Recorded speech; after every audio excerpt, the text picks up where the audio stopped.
হে আমার রব, হে আল্লাহ, আমার হৃদয়টা আজ আপনার সামনে জীবনের সবচেয়ে কঠিন মুহূর্তের সত্য নিয়ে নত জানু। আমি সেই বান্দা যে আপনার কাছে মিনতি জানিয়েছিল। আমার এই সম্মান, এই মর্যাদা সবই তো আপনার দান।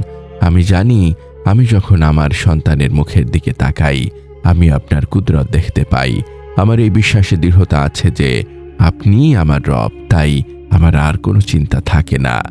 আমার রব, যখন জীবনের পথ চলায় অপ্রত্যাশিত বিপদ আসে, অসুস্থতা, ক্ষতি, অপমান বা প্রিয়জন হারানোর বেদনা, তখন মানুষের মন কেন প্রথমে আর্তনাদ করে ওঠে?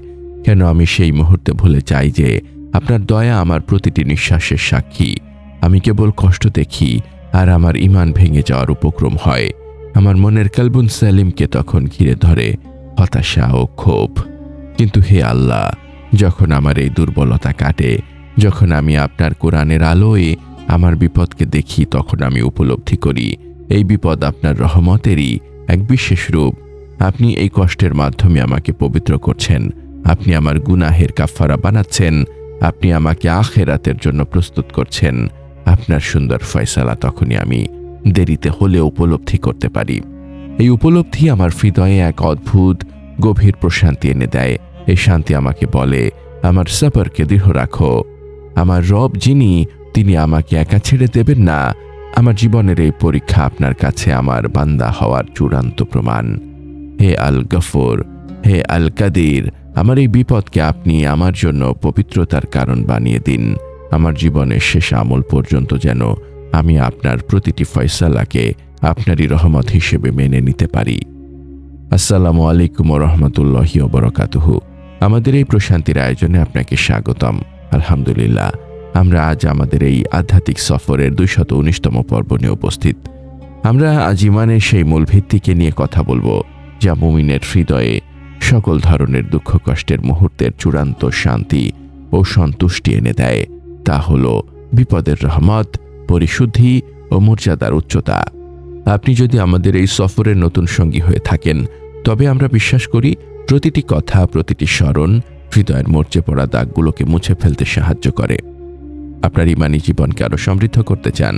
আমাদের ব্লগে পড়ুন অনুপ্রেরণামূলক প্রবন্ধ, শুনুন হৃদয় ছোঁয়া অডিও এবং আপনার জীবনের প্রতিটি প্রশ্নের ইসলামিক সমাধান খুঁজে নিন। আজই ভিজিট করুন আমাদের ওয়েবসাইট www.ummahkonth.com। আজকের এই মোনাজাতটি সেসব বান্দার জন্য যারা জানেন বিপদ হলো জীবনের সবচেয়ে কঠিন পরীক্ষার প্রশ্নপত্র, যার উত্তর হলো চূড়ান্ত সবর ও শুকরিয়া। প্রথম অংশ, বিপদ, রবের ভালোবাসা ও গুনাহের কাফফারা। বিপদ কিভাবে আল্লাহর রহমতের বহিঃপ্রকাশ হয়, কিভাবে এই কঠিন সময়ে মুমিনের গুনাহের কাফফারা হয় এবং কালবুল সালিমকে পবিত্র করে। রবের ভালোবাসা। রাসূলুল্লাহ বলেছেন, আল্লাহ যখন কোনো জাতির কল্যাণ চান, তখন তাদের পরীক্ষায় ফেলেন। বিপদ কখনো কখনো আল্লাহর পক্ষ থেকে ভালোবাসা নিদর্শন। আপনার রব আপনাকে দুনিয়ায় সামান্য কষ্টে পরিশুদ্ধ করতে চান, যাতে আপনি আখিরাতের বড় শাস্তি থেকে মুক্তি পান। আপনার এই উপলব্ধি আপনার হৃদয়ে সাকিনা আনে। আপনি জানেন আপনার রব আপনার প্রতি দয়ালু, তাই এই কষ্ট কেবল আপনার উপকারের জন্যই। গুনাহের কাফফারা। আপনার জীবনের ছোট বড় গুনাহের কাফফারা হিসেবে আল্লাহ এই বিপদ দেন। কোনো কাটাফোটা, কোনো সামান্য অসুস্থতা, কোনো আর্থিক ক্ষতি, সবই আপনার রবের কাছে আপনার পবিত্র হওয়ার কারণ। আপনি যখন বিপদে সবর করেন, তখন আপনার গুনাহ ঝরে পড়ে, যেমন গাছের পাতা ঝরে যায়। এই পরিশুদ্ধি আপনার কালবুন সালিমকে ফেরাতে সাহায্য করে। অহংকারের পতন। বিপদ আপনার অহংকারকে চূর্ণ করে দেয়। আপনার সম্পদ, আপনার সম্মান, আপনার সুস্থতা সবই যে আল্লাহর দান, তা বিপদই চরমভাবে মনে করিয়ে দেয়। আপনি জানেন আপনার শক্তি আপনার নিজের নয়, আপনার রবের তৌফিক। এই বিনয়ই আপনাকে পুনরায় আল্লাহর দিকে ফিরিয়ে আনে। দ্বিতীয় অংশ, মর্যাদার উচ্চতা ও আল্লাহর ওয়াদা। বিপদ কিভাবে মুমিনের মর্যাদা বৃদ্ধি করে?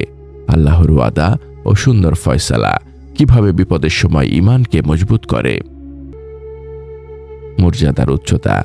আপনার রবের কাছে আপনার মর্যাদা হয়তো অনেক উপরে, কিন্তু আপনার আমল সেই পর্যন্ত পৌঁছায়নি।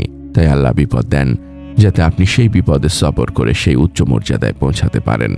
এই বিপদে আপনি যে ত্যাগ বা কষ্ট স্বীকার করেন তা আপনার আখিরাতের পাথেয়কে বহু গুণে বাড়িয়ে দেয়। আপনি তখন আপনার জীবনের সব ছোট আমলকে সেই বিপদের সাথে সংযুক্ত করে দেখেন। আল্লাহর ওয়াদা। আল্লাহর ওয়াদা হলো সবরের বিনিময়ে উত্তম প্রতিদান দেওয়া। বিপদ হলো সেই ওয়াদার বাস্তবায়ন দেখার সুযোগ। আপনি যখন এই বিপদে সবর করেন তখন আপনি জানেন আপনার রব আপনাকে নিরাশ করবেন না। আপনার আসমানি রিজিকের মতোই আপনার কষ্টের বিনিময়ে আসা রহমত নিশ্চিত। সুন্দর ফয়সালা। বিপদকে সুন্দর ফয়সালা হিসেবে মেনে নেওয়া আপনার ঈমানের চূড়ান্ত পরীক্ষা। আপনি জানেন আপনার রব যা করেন তাই উত্তম হতে পারে। এই বিপদ আপনাকে ভবিষ্যতে আসা কোনো বড় বিপদ থেকে রক্ষা করেছে, অথবা আপনাকে হারাম পথে যেতে বাধা দিয়েছে। আপনার নিয়ামতের চোখ তখন সেই গোপন কল্যাণকে দেখতে শুরু করে। তৃতীয় অংশ, আমানত ও শেষ আমলের প্রস্তুতি। বিপদের সময় মুমিনের আমানত রক্ষার দায়িত্ব কি, কিভাবে এই সময়টি হুসনুল খাতিমার প্রস্তুতি হিসেবে কাজ করে। জিহ্বার আমানত। বিপদের সময় আপনার জিহ্বা যেন আল্লাহর বিরুদ্ধে কোনো অভিযোগ না করে। আপনার প্রতিটি কথা যেন আল্লাহর ফয়সালা মেনে নেওয়ার সাক্ষী হয়। এই জিহ্বা হলো আপনার সবচেয়ে বড় আমানত। এই সময় বেশি বেশি জিকির করা এবং দোয়া করা আপনার আমানত রক্ষার প্রমাণ। সাকিনা ও আত্মসমর্পণ। বিপদের মুহূর্তে সাকিনা চাওয়া অত্যাবশ্যক। এই প্রশান্তি তখনই আসে যখন আপনি আপনার সব ভার আপনার রবের হাতে তুলে দেন। আপনার এই আত্মসমর্পণই হলো আপনার জীবনের তাওহীদ আল রুবুবিয়ার চূড়ান্ত প্রমাণ। আপনি জানেন এই পরীক্ষা সাময়িক, কিন্তু রবের দয়া চিরন্তন। হুসনুল খাতিমা। বিপদ আপনার জীবনের শেষ আমলের জন্য আপনাকে প্রস্তুত করে। আপনি জানেন জীবনের শেষ দিনটি যে কোনো মুহূর্তে আসতে পারে, তাই এই বিপদ আপনাকে পুনরায় আল্লাহর দিকে ফিরিয়ে আনে। আপনার হুসনুল খাতিমা তখনই নিশ্চিত হয় যখন আপনার জীবনের শেষ মুহূর্তটি আপনার রবের প্রতি পূর্ণ সন্তুষ্টির ওপর কাটে। হে আমার ভাই, হে আমার বোন, আপনার এই পবিত্র উপলব্ধি আপনার রবের প্রতি আপনার সীমাহীন বিশ্বাস। আপনার রব আপনার এই বিপদকে আপনার জীবনের সবচেয়ে বড় রহমত বানিয়ে দিন। হে আল্লাহ, হে আল গফুর, হে আল করিম, হে আল কাদির। আমি যখন বিপদে পড়ি আমি জানি আপনি আমাকে পবিত্র করছেন। আমার সব কষ্টকে আপনি আমার গুনাহের কাফফারা বানান। হে রব, আমার সবরকে আপনার ফয়সালায় দৃঢ় রাখুন। আমার আমানতকে অভিযোগ থেকে রক্ষা করার তৌফিক দিন এবং আমার ঈমানকে এই বিপদে আরও মজবুত করুন।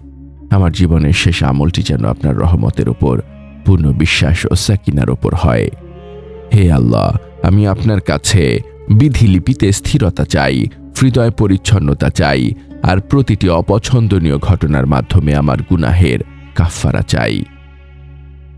আমাদের এই মহৎ বার্তা ছড়িয়ে দিতে এবং ইসলামের আলোকে প্রতিটি হৃদয়ে পৌঁছে দিতে অনুগ্রহ করে এই প্রচেষ্টাকে সাবস্ক্রাইব করে আমাদের সাথে থাকুন। আপনার প্রতিটি অনুসরণই আমাদের পথ চলাকে আরও বেগবান করবে। আমিন ইয়া রাব্বাল আলামিন।